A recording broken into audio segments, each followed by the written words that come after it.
जय श्री राधे कृष्णा। ओम नमो भगवते वासुदेवाय नमः। ओम नमः शिवाय। जय माता दी। आप सभी प्रिय श्रोताओं को तुलसी विवाह की बहुत बहुत शुभकामनाएं। आप सभी के जीवन में तुलसी माता की कृपा सदा ही बनी रहे। आज आप सभी श्रवण करेंगे तुलसी माता के विवाह के पावन पर्व पर 3 पौराणिक कथाएं। तो आप सभी से अनुरोध है कि इन कथाओं को पूरे भक्ति भाव और सच्चे हृदय से पूरा अवश्य सुने और कमेंट बॉक्स में जय माता दी लिखना, तुलसी माता की जय लिखना बिल्कुल भी मत भूलिएगा। प्रिय श्रोताओं, सर्वप्रथम गौरी पुत्र गणेश को याद करके सुनते हैं तुलसी विवाह के पावन पर्व पर सुनी जाने वाली पहली पौराणिक कथा, तुलसी और विष्णु जी की कथा। प्रेम से बोलिए गौरी पुत्र गणेश की जय, विष्णु भगवान की जय, तुलसी माता की जय। शर्वान मुनि की पुत्री तुलसी अपूर्व सुंदर थी। इनकी इच्छा थी कि इनका विवाह भगवान नारायण के साथ हो। इसके लिए इन्होंने नारायण पर्वत की घाटी में स्थित बद्री वन में घोर तपस्या की। दीर्घकाल तक तपस्या के उपरांत ब्रह्मा जी ने प्रसन्न होकर दर्शन दिए और वर मांगने को कहा। तुलसी ने कहा, सृष्टिकर्ता ब्रह्मदेव, आप अंतर्यामी हैं, सबके मन की बात जानते हैं। फिर भी मैं आपने पूछा है तो मैं अपनी इच्छा बताती हूँ। मैं चाहती हूँ कि भगवान श्री नारायण मुझे पति के रूप में मिले। ब्रह्मा जी ने कहा, तुम्हारा अभिष्ट तुम्हें अवश्य ही मिलेगा। अपने पूर्व जन्म में किसी अपराध के कारण तुम्हें शाप मिलेगा। इस प्रकार भगवान श्री नारायण के एक पार्षद को भी दानव कुल में जन्म लेने का श्राप मिलेगा। दानव कुल में जन्म के बाद भी उसमें नारायण का अंश विद्यमान रहेगा। इसलिए इस जन्म में पूर्व जन्म के पाप के शमन के लिए संपूर्ण नारायण तो नहीं, नारायण के अंश से युक्त दानव कुल, जिन्हें उस शापग्रस्त पार्षद में तुम्हारा विवाह होगा। शाप मुक्त होने पर भगवान श्री नारायण सदा सर्वदा के लिए तुम्हारे पति हो जाएंगे। तुलसी ने ब्रह्मा के इस वर को स्वीकार किया, क्योंकि मानव कुल में जन्म के कारण उसे मायावी भोग तो भोगना ही था। तुलसी बद्री वन में ही रहने लगी। नारायण का वह पार्षद दानव कुल में शंखचूड़ के नाम से पैदा हुआ था। कुछ दिनों के बाद वह भ्रमण करता हुआ बद्री वन में आया। यहाँ तुलसी को देखते ही वह उस पर मुग्ध हो गया। तुलसी के सामने उसने अपने साथ विवाह का प्रस्ताव रखा। इतने में ही वह ब्रह्मा जी आ गए और तुलसी से कहा कि तुलसी, शंखचूड़ को देखो, कैसा देवोपय इसका स्वरूप है। दानव कुल में जन्म लेने के बाद भी लगता है जैसे इसके शरीर में नारायण का वास हो। तुम इस प्रस्ताव को सहर्षा स्वीकार कर लो। तुलसी को भी लगा कि उसकी तपस्या पूर्ण हुई है, उसे इच्छित फल मिला है। शंखचूड़ के साथ उनका गंधर्व विवाह हो गया और वह शंखचूड़ के साथ उसके महल में पत्नी बनकर आ गई। शंखचूड़ ने अपनी परम सुंदरी सती साध्वी पत्नी तुलसी के साथ बहुत दिनों तक राज किया। उसने अपने राज्य को इतना विस्तार किया कि देवलोक तक उसके अधिकार में आ गया। स्वर्ग का सुख भोगने वाले देवताओं की दशा भिखारियों जैसी हो गई। शंखचूड़ किसी को कष्ट नहीं देता था, पर अधिकार और राज छिन जाने से सारे देवता मिलकर ब्रह्मा, विष्णु और शिव की सभा में गए तथा अपनी विपत्ति सुनाई। ब्रह्मा जी ने कहा, तुलसी परम साध्वी है, उसका विवाह शंखचूड़ से मैंने ही कराया था। शंखचूड़ को तब तक कोई नहीं हरा पाएगा और या मारा नहीं जाएगा जब तक तुलसी को कोई छला ना जाए। विष्णु ने कहा, शंखचूड़ पूर्व जन्म में मेरा ही पार्षद था। श्राप के कारण उसे दैत्य कुल में जन्म लेना पड़ा। इस जन्म में भी मेरा अंश उसमें व्याप्त है। साथ ही तुलसी के पतिव्रता धर्म से वह अजय है। फिर देवताओं की सहमति से भगवान शिव ने शंखचूड़ के पास संदेशा भेजा कि या तो वह देवताओं का राज्य लौटा दे या फिर उनसे युद्ध करे। शंखचूड़ शंकर के पास पहुंचा। उसने कहा, देवाधिदेव, आपके लिए देवताओं का पक्ष लेना उचित नहीं है। राज बढ़ाना हर राजा का कर्तव्य है। मैं किसी को दुखी नहीं कर रहा हूँ। देवताओं से कहिए कि मेरी प्रजा होकर रहे। मैंने आपका भी कोई अपकार नहीं किया है। हमारा आपका युद्ध शोभा नहीं देता है। अगर आप हार गए तो बड़ी ही लज्जा की बात होगी। अगर मैं हार गया तो आपकी कीर्ति बहुत नहीं बढ़ेगी। भगवान शंकर हंसे। वे तो सब रहस्य समझते थे। तुलसी और शंखचूड़ के पूर्व जन्म के शाप की अवधि लगभग पूरी ही हो चुकी थी। बोले, इसमें कीर्ति और लज्जा की बात नहीं है। तुम देवों का राज लौटाकर उन्हें उनके पद पर प्रतिष्ठित होने दो। युद्ध से बचने का यही एक उपाय है। शंखचूड़ ने कहा, मैंने युद्ध के बल से देवलोक तक जीता है। कोई उसे युद्ध के द्वारा ही वापस ले सकता है। यह मेरा अंतिम उत्तर है। मैं जा रहा हूँ। ऐसा कहकर शंखचूड़ चला गया। उसने अपनी पत्नी तुलसी को सारी बातें बताई और कहा, कर्म भोग सब काल सूत्र में बंधा है। जीवन में हर्ष शोक भय सुख दुख अमंगल मंगल काल के अधीन है। हम तो केवल निमित्त हैं। संभव है भगवान शिव देवों का पक्ष लेकर मुझसे युद्ध करें। तुम चिंता मत करना। तुम्हारा सती तेज मेरी रक्षा करेगा। दूसरे दिन भगवान शंकर के नेतृत्व में देवताओं ने युद्ध छेड़ दिया। शंखचूड़ ने भीषण बाणों की वर्षा कर उनका वेग रोका। उसके पहर से देवता डगमगाने लगे। उसने दानवी शक्ति का प्रयोग कर मायावी युद्ध आरंभ कर दिया। युद्ध स्थल में वह किसी को दिखाई नहीं देता था। उसके अस्त्र शस्त्र प्रहार एवं देवों को घायल कर रहे थे। देवगण अपने अस्त्र शस्त्र चलाए और किसी पर चलाए कोई भी, क्योंकि शत्रु सामने ही नहीं था। कई दिनों तक इस तरह भयंकर युद्ध चला। शंखचूड़ पराजित नहीं हुआ। तब शिव ने विष्णु से कहा कि विष्णु, कुछ उपाय करो, अन्यथा मेरा तो सारा यश मिट्टी में मिल जाएगा। विष्णु भगवान ने सोचा, बल से तो शंखचूड़ को हराया नहीं जा सकता है, इसलिए छल का सहारा लेना होगा। उन्होंने तुरंत अपना स्वरूप शंखचूड़ जैसा बनाया और अस्त्र शस्त्र से सुसज्जित तुलसी के पास आए और बोले, प्रिय, मैं युद्ध जीत गया हूँ। सारे देवता भगवान शंकर समेत हार गए हैं। इस खुशी में आओ, मैं तुम्हें अंग से लगा लूं। पति को प्रत्यक्ष खड़ा देख तथा विजय का समाचार सुन वह दौड़कर मायावी शंखचूड़ के गले में लिपट गई। इस प्रकार पति पत्नी दोनों ने आलिंगन को खूब खुशी मनाई।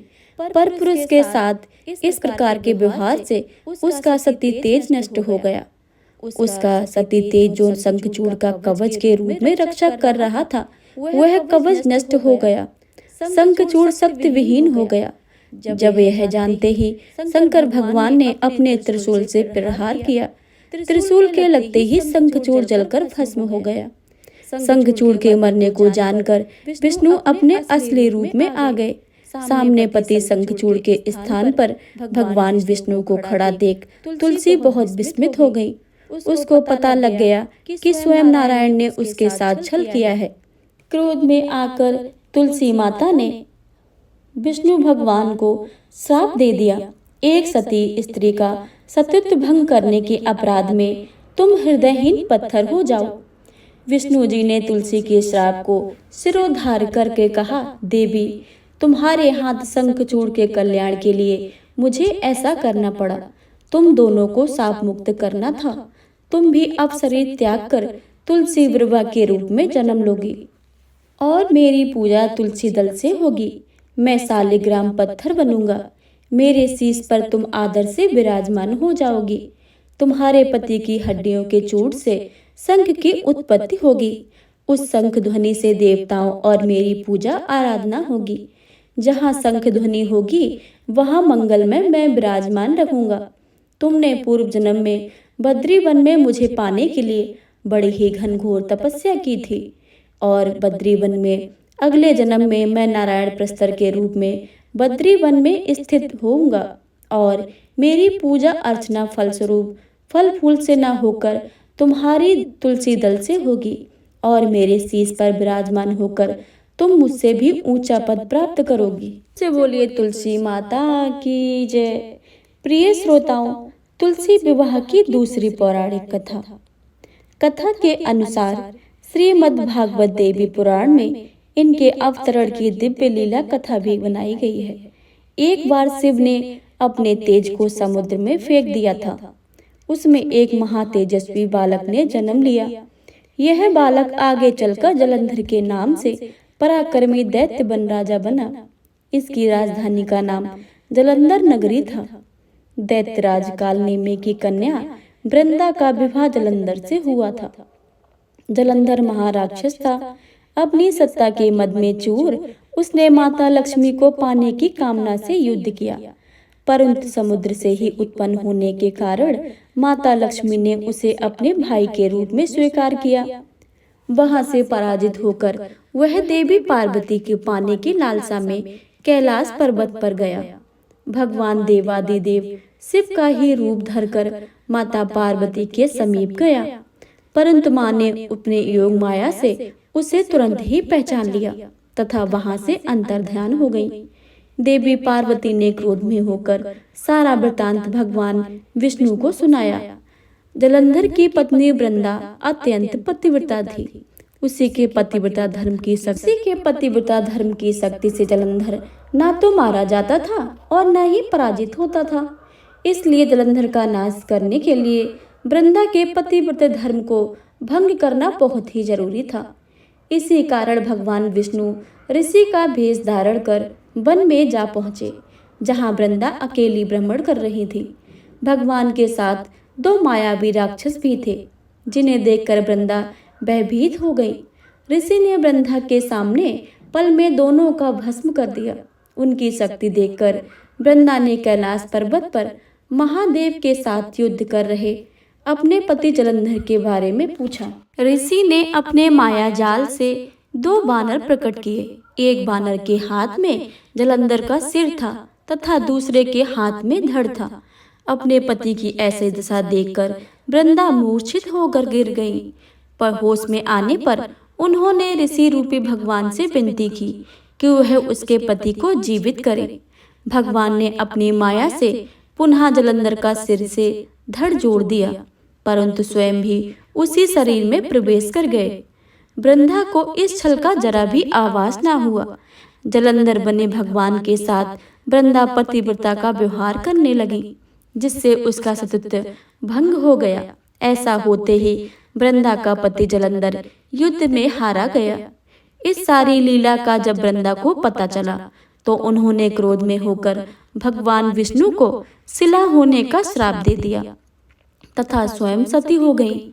जहाँ वृंदा भस्म हुई हैं, वहाँ तुलसी का पौधा उगा। भगवान विष्णु ने वृंदा से कहा कि हे वृंदा, तुम अपने सतत्व के कारण मुझे लक्ष्मी से भी अधिक प्रिय हो। अब तुम तुलसी के रूप में सदा मेरे साथ ही रहोगी। जो मनुष्य मेरे और शालिग्राम के रूप में साथ तुलसी का विवाह करें, उसे इस लोक और परलोक में विपुल यश की प्राप्ति होगी। जिस घर में तुलसी होती है, वहाँ यम के दूत भी असमय नहीं आ सकते हैं। गंगा व नर्मदा के साथ जल में स्नान और तुलसी का पूजन बराबर ही माना जाता है। चाहे मनुष्य कितना भी पापी क्यों ना हो, मृत्यु के समय जिसके प्राण मंजरी सहित तुलसी और गंगा जल मुख में रखकर निकल जाते हैं, वह पापों से मुक्त होकर बैकुंठ धाम को प्राप्त होता है। जो मनुष्य तुलसी व आंवले की छाया में अपने पितरों का श्राद्ध करते हैं, उसके पितर मोक्ष को प्राप्त हो जाते हैं। प्रेम से बोलिए तुलसी शालिग्राम की जय। प्रिय श्रोताओं, तुलसी विवाह के पावन पर्व पर आप सुनिएगा तीसरी पौराणिक कथा। एक अन्य कथा के अनुसार एक परिवार में ननद भाभी रहती थी। ननद अभी कुंवारी थी। वह तुलसी माता की बड़ा ही सेवा करती थी, पर भाभी को यह फूटी आंख नहीं सुहाता था।